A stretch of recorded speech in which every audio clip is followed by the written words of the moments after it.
ఇది వచ్చేసి 2021లో దాదాపు 140 ఎకరాలతో ఉన్నటువంటి వెంచర్స్.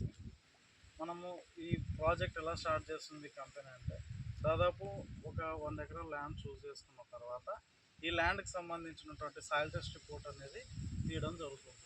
సాయిల్ టెస్ట్ రిపోర్ట్లో ఎర్రచందనం నేలకు అనుకూలమైన నేల రిపోర్ట్ వచ్చిన తర్వాతనే ఇక్కడికి సంబంధించినటువంటి వాళ్ళకి డాక్యుమెంట్స్ తీసుకొని లీగల్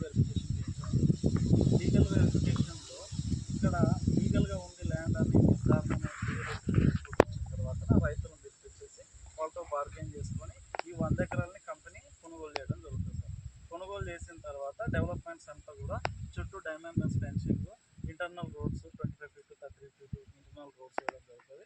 భద్రత కోసం మనం చూసినట్టు సీసీ కెమెరాలు పెట్టడం జరుగుతుంది. వర్కర్స్ మెయింటెనెన్స్ కోసం దాదాపు 5 మంది వర్కర్స్ని పెట్టడం జరుగుతుంది. స్టిల్ వాళ్ళు 24 hours ఉంటారు సార్ 5 మంది. మిగతా దాదాపు 25-30 మంది వర్కర్స్ మనము ఇక్కడనే పల్లెల నుంచి తీసుకొచ్చుకొని వర్క్ చేయించుకుంటున్నాం. సో ఈ డెవలప్మెంట్స్ అయిన తర్వాత ఈ ఎర్రచందనం చెట్లు పెంచడానికి అవసరమైన నీటి సౌకర్యం కోసం బోర్లు వేయడం జరుగుతుంది.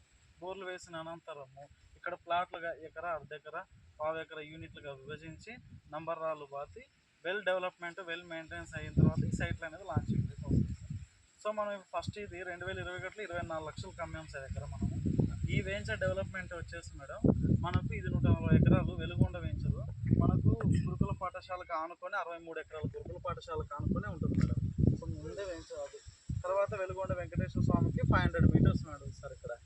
తర్వాత మార్కాపురం డిస్టిక్కి 15 kilometers సార్ ఈ వెంచరు. తర్వాత పొదిలికి వచ్చేసి టౌన్కి వచ్చేసి 25 kilometer డిస్టెన్స్. అంటే నేషనల్ హైవేకి మనకు 5 kilometers వస్తుంది సార్ వెంచర్ అనేది.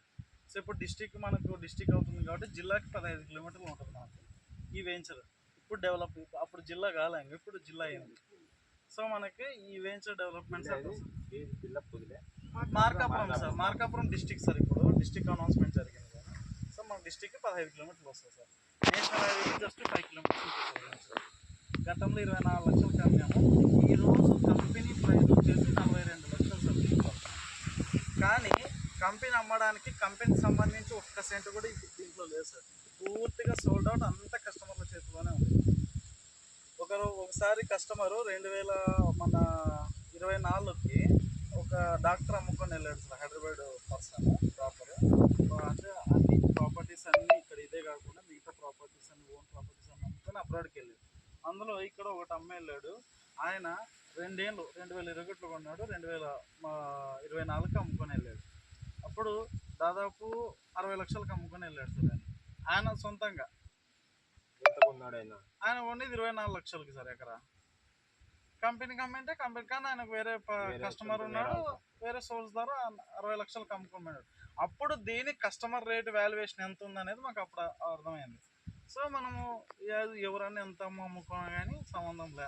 ఇప్పుడు ఈరోజు 32 లక్షలకు అమ్ము ఈరోజు డాక్యుమెంట్ వచ్చిన పొద్దునికే రిజిస్ట్రేషన్ చేసుకొని వేరే కమ్ముకు 3 కోట్లకు అమ్ముకు 30 పైసలకు అమ్ముకు కంపెనీకి సంబంధం లేదు.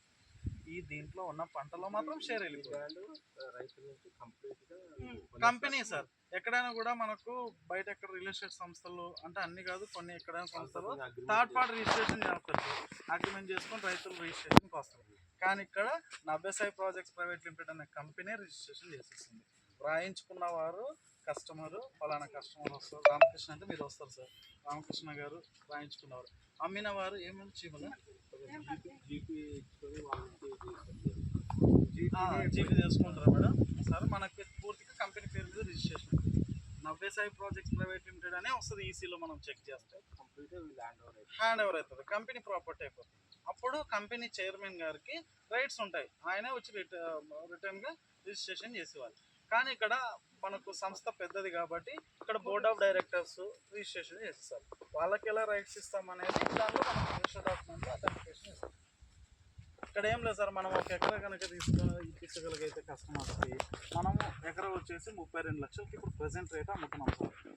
ఈ 32 లక్షల ఎకరా మన దగ్గర కొనగలిగితే 420 మొక్కలకు కస్టమర్కి ఫ్రీగా రావడం జరుగుతుంది ఎకరాలో.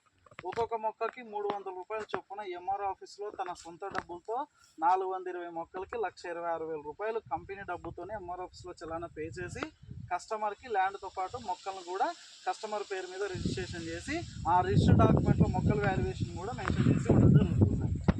ఎక్కడ ఎక్కడైనా కూడా మనం ల్యాండ్ రిజిస్ట్రేషన్ చేస్తే ఇప్పుడు ఇంతవరకు కూడా గవర్నమెంట్ ప్రాపర్టీకి మాత్రమే జియో ట్యాగింగ్ అనేది ఉంటుంది సార్. ప్రాపర్టీస్కి గవర్నమెంట్ ల్యాండ్స్కి మాత్రమే జియో ట్యాగింగ్ ఉంటుంది. ఇప్పుడు నవ్యసాయి ప్రాజెక్ట్స్ ప్రైవేట్ లిమిటెడ్ ఉన్న కస్టమర్కి కూడా తన కొన్న ల్యాండ్కి జియో ట్యాగింగ్తో రిజిస్ట్రేషన్ చేసేస్తున్నాం సార్. ప్లాంట్స్కి అండ్ ల్యాండ్కి.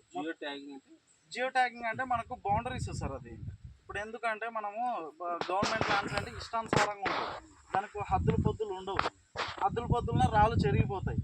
సో మనకి జియో ట్యాగింగ్ ఏంటంటే బౌండరీస్ సెట్ చేస్తారు ఫస్ట్గానే, మనకి ఎంత హద్దు ఉందనేది సెట్ చేస్తారు. ఇన్ కేసు మనకు బౌండరీస్ మిస్ అయిపోయినాయి సార్, నంబరాలు మిస్ అయిపోయినాయి. సో నేను బౌండరీస్ ఎలా కనుక్కోవాలి, మళ్ళీ సర్వేలను పిలిపించాలి, బౌండరీస్ చెక్ చేయించుకోవాలి, మళ్ళీ నంబర్ రాళ్ళు పట్టుకోవాలి. ఇది పాత పద్ధతి చేసుకునేవాళ్ళు. ఇంకోటి ఏంటంటే అదంతా మాన్యువల్ సిస్టమ్ అనమాట. ఇదేంటంటే ఒక మనకు శాటిలైట్ సర్వర్తో జియో ట్యాగింగ్ అనేది కనెక్ట్ అవుతుంది. సో మనకి ఎప్పుడు ఫ్యూచర్లో ఎవరైనా దీన్ని కబ్జా చేయడానికి ఆస్కారం ఉండదు సార్.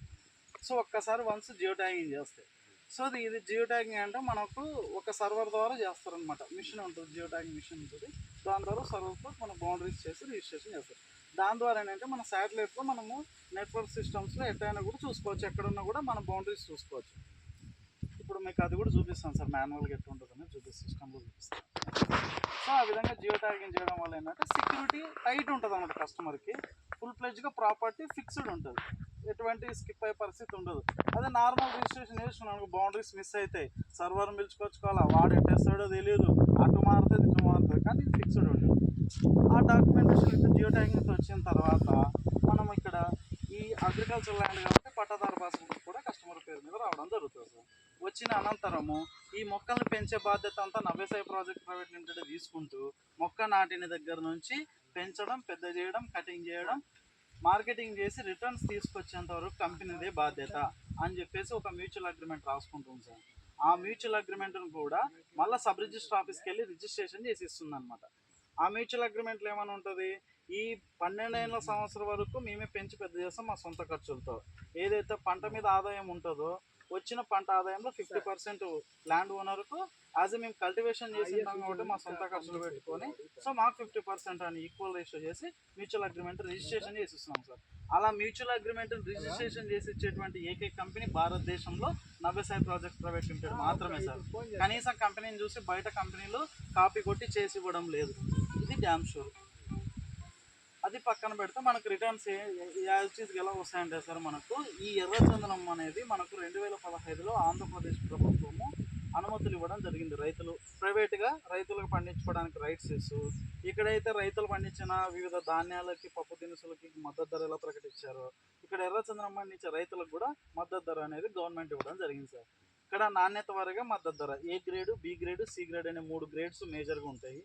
ఆ ఏ గ్రేడ్ అనేది first quality, B grade second quality, C grade third quality sir. A గ్రేడ్కి టన్నుకు ప్రభుత్వం రేట్ వచ్చేసి